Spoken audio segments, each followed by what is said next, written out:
अर्ज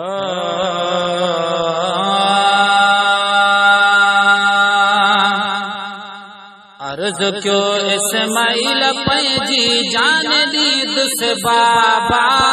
अर्ज क्यों इस्माइल पैजी जान दी दुस बाबा। कोह भले कोह कौन बेफरमान थी दुस बाबा। कोह भले कोह कौन बेफरमान थी दुस बाबा।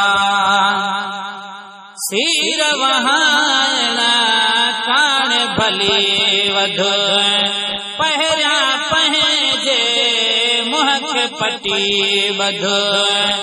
सिर वहाना कान भली वधो पहरा पहजे मुहक पटी बधो। रहमोई दुजे कदे तोरे तकी दुस बाबा। रहमोई दुजे कदे तोरे तकी दुस बाबा। कोह भले कोह कौन बेफरमान थी दुस बाबा। कोह भले कोह कौन बेफरमान थी दुस बाबा। अर्ज क्यों इस्माइल पैजी जान दी दुस बाबा। अर्ज क्यों इस्माइल पैजी जान दी दुस बाबा। कोह भले कोह कौन बेफरमान थी दुस बाबा। आद के आखरे महतो ईद काती हसन मान निकरी दे। आज के आखरे महतो ईद काती हसन मान निकरी दे। रब जी दरबार में छामो झली दे बाबा। रब जी दरबार में छामो झली दे बाबा। कोह भले कोह कौन बेफरमान थी दुस बाबा। कोह भले कोह कौन बेफरमान थी दुस बाबा। अर्ज क्यों इस्माइल पैजी जान दी दुस बाबा।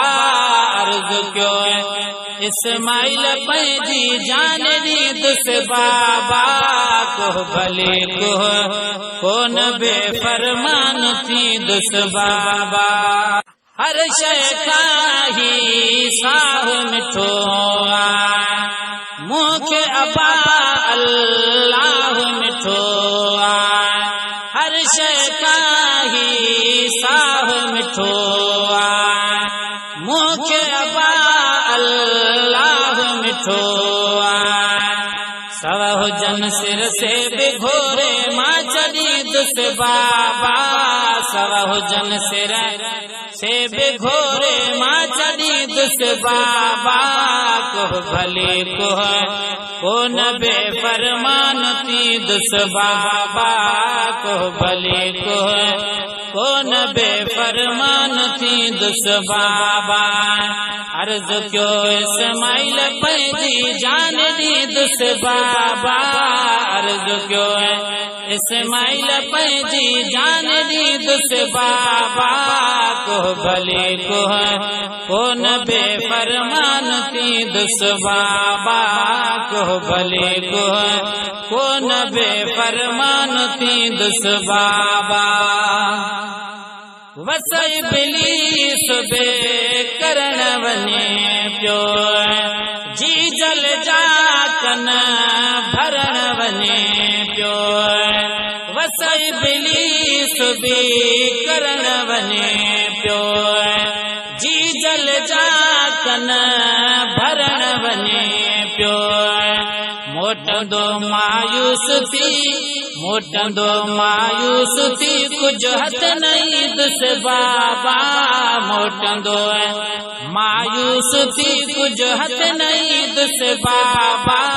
कोह भले कोह कौन बेफरमान थी दुस बाबा। कोह भले कोह कौन बेफरमान थी दुस बाबा।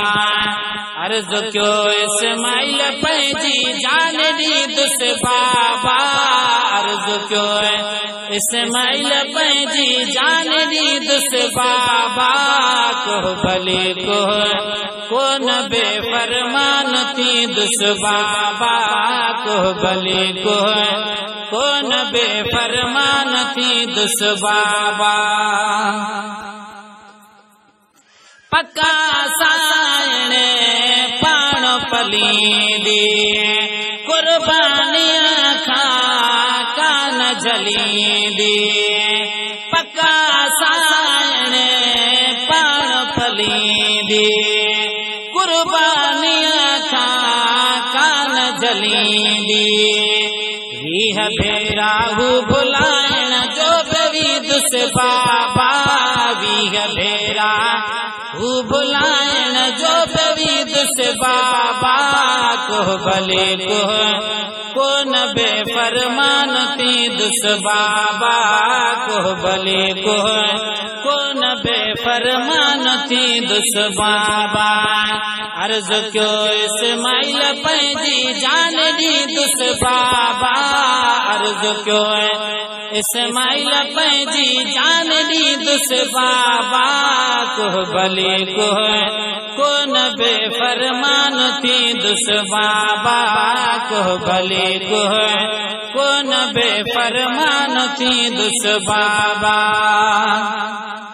अज़मी सासी जे नय चे हाँ सोहणल जो जे सिर न बचे हाँ अज़मी सासी जे नय चे हाँ सोहणल जो जे सिर न बचे हाँ कहीं जो चेहा लाल मां कुर्बान थी दुस बाबा कहीं जो चेहा लाल मां कुर्बान थी दुस बाबा को भले को न बेफरमान थी दुस बाबा को भले को न बेफरमान थी दुस बाबा अर्ज क्यों इस्माइल पंहिंजी जान दी दुस बाबा अर्ज क्यों इस्माइल पंहिंजी जान दी दुस बाबा को भले को न बेफरमान थी दुस बाबा।